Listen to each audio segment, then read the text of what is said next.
வர வர இப்போ இன்னைக்கு என்ன எதனால் இதை வந்து ரசூலா வந்து இந்த மாதிரி பண்ண எடுக்க வேணாம்னு சொன்னாங்கன்னு பார்த்தீங்கன்னா, இன்னி வரைக்கும் அரபுகள்கிட்ட ஆயில் எடுக்கிற அந்த ட்ரில் டெக்னாலஜியோ அதை ரீஃபைன் பண்ணக்கூடிய டெக்னாலஜியோ கிடையாது. டெக்னாலஜி வந்து யார்கிட்ட இருக்குது? வெள்ளைக்காரங்கிட்ட தான் இருக்குது. அப்போ அந்த டெக்னாலஜி அந்த வெள்ளைக்காரன் நமக்கு கொடுக்கணுன்னா அவங்ககிட்ட ஏகப்பட்ட கண்டிஷன் போட்டு அடிமையாக போனால் மட்டும்தான் கொடுக்க முடியும்.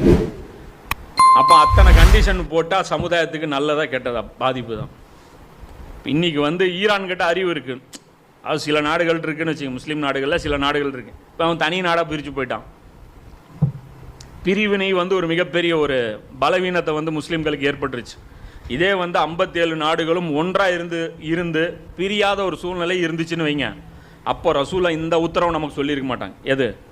இந்த எண்ணெய் வந்ததுன்னா எடுக்காதீங்க, தங்கமலை வந்தால் எடுக்காதீங்கன்னு ரசூலா சொல்லியிருக்க மாட்டாங்க.